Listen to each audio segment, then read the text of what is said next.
welcome back, coaches. In today's episode, I'll be continuing my play analysis series, episode number 4. In today's play analysis, I'll take a look at one of UAB's run plays from last season. All right, first, a quick rundown on UAB's offense.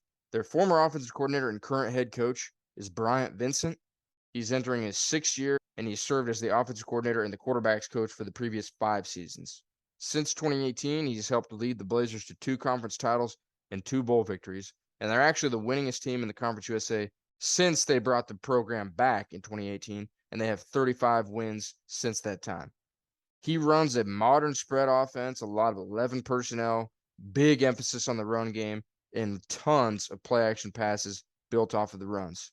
Last season, they averaged 180 yards on the ground and a little over 200 in the air, so a pretty balanced attack overall.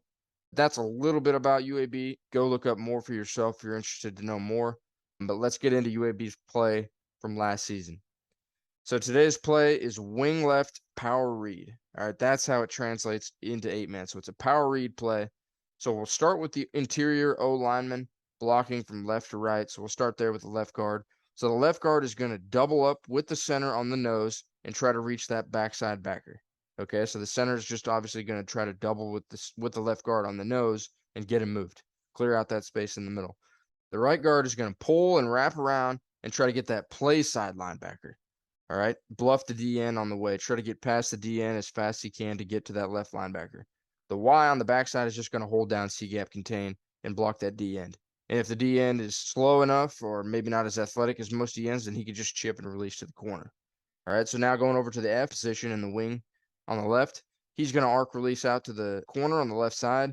And if that left corner actually follows the X, say they're in man coverage, and he follows the X running inside to block the safety, then of course the F is not going to go block him. The F will just block whatever interior defender is the next level it comes to him, other than the DN. Obviously, don't block the DN because we're reading him.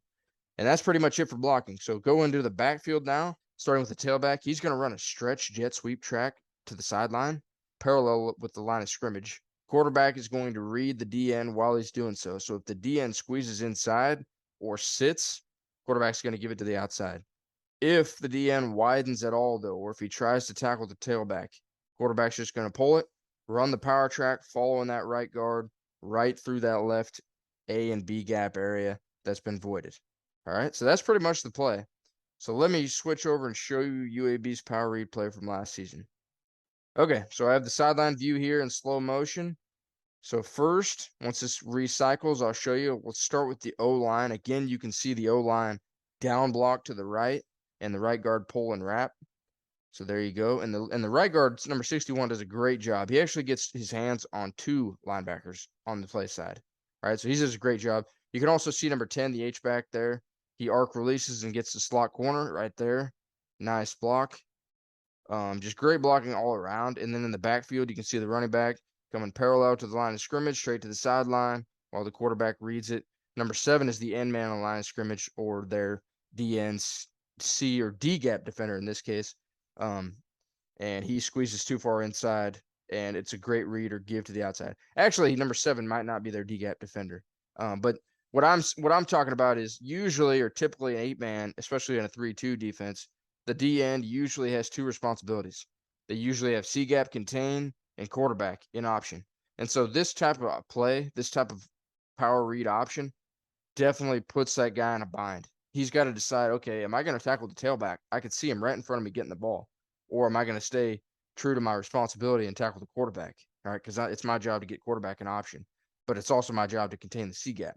So it depends on whatever your coaching philosophy is. If you're going up against this, it's tough to stop. It really is. So here's another look at it, though. So the end zone view here. Again, you can see the O-line on the left side really angle block down to the right. And then number 61 pulls and wraps around. Does a good job of bluffing number 7. And like I said, he got a piece of both linebackers there. And sprung number 1 to the outside. Then number 10, you can see him arc release there from the H-back position.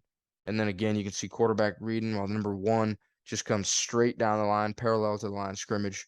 And it's a nice read. But again, just because most DNs have quarterback as option responsibility and C-gap and 8-man, this is really going to be tough to stop. It really is.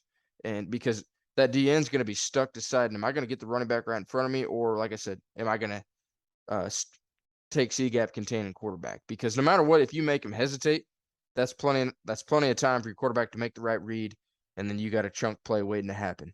And so, I mean, you don't see a lot of 8-man teams run power read, but I feel like you might hear more in the future just because it's another easy way you can read a play side defender.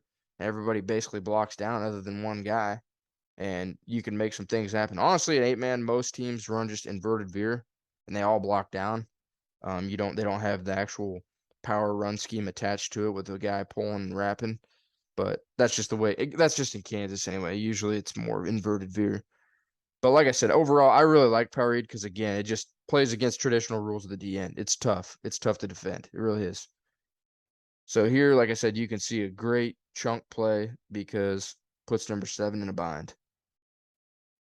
So there you go. That's pretty much it for today's play analysis. That's going to wrap up today's episode, play analysis episode 4.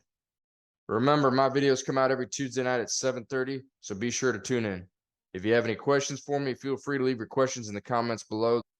If you enjoyed this video or took away anything from it, please click subscribe. Check out some of my previous videos right here in the middle of the screen. And like always, thanks for watching.